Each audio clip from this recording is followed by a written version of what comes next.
AP రాజకీయాలు కీలక మలుపులు తిరుగుతున్నాయి.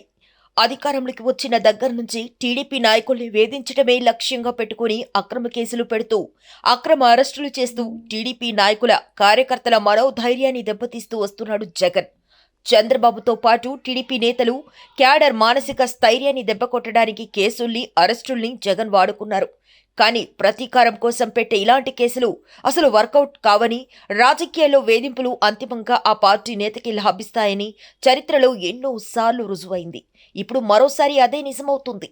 మానసికంగా దెబ్బ కొట్టడం అంటే ఏమిటో ప్రశాంత్ కిషోర్ని తన ఇంటికి రప్పించుకోవటం ద్వారా చంద్రబాబు చేసి చూపించారు. నన్ను ప్రశాంత్ కిషోరే గెలిపించాడు అని జగన్ రెడ్డి ఎన్నికలు అయిపోగానే మీడియా ముందు పీకేని చూపించి ప్రకటించుకున్నారు.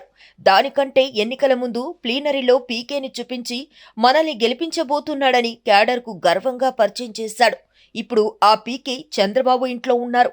అంటే ఒక రకంగా జగన్ రెడ్డి గెలుపు చంద్రబాబు ఇంట్లో ఉందన్నమాట. ఇప్పుడు జగన్ రెడ్డి మానసిక పరిస్థితి, వైసీపీ క్యాడర్ మానసిక పరిస్థితి ఎలా ఉంటుందో ఊహించడం కష్టం. పీకే చంద్రబాబు కలిసిన దగ్గర నుంచి వైసీపీ సోషల్ మీడియా షాక్తో పిచ్చి పిచ్చిగా ప్రవర్తిస్తున్న వారిని చూసుకుంటూనే వారి మానసిక పరిస్థితి ఎలా ఉందో అర్థమవుతుంది. నిన్నటిదాకా పీకే ఉన్నాడనే ధైర్యంతో ఉన్న క్యాడర్కి ఇప్పుడు జగన్ రెడ్డి గెలుపుపై నమ్మకం లేదు. ఇప్పటి వరకు మా వెనుకే పీకే ఉన్నారన్న ధైర్యం నింపుకొని ఇంకా పని చేసుకుంటున్నారు. కానీ ఇప్పుడు ఆ పీకే టీడీపీ కాంపౌండ్లోకి వెళ్లిన తర్వాత ఎవరికైనా గుండె జారిపోకుండా ఉంటుందా? ఇప్పటికే ఐపాక్ పేరు మీదనే మొత్తం నడుస్తున్నాయి. అంటే ఉద్దేశపూర్వకంగా తమ చేత చేయించాల్సినవన్నీ చేయించేసి ఇప్పుడు గంగలోకి నెట్టేస్తున్నారా అన్న భావన రాకుండా ఉంటుందా? వైసీపీ క్యాడర్ ధైర్యంపై ఇంతకన్నా ఘోరమైన దెబ్బ పడుతుందా? అందరూ దూరమయ్యారు. జగన్ రెడ్డికి ఓటమే మిగిలింది. గత ఎన్నికలకు ముందు తల్లి చెల్లితో పాటు జగన్ రెడ్డి కోసం పనిచేసిన ఎంతో మంది దూరమయ్యారు.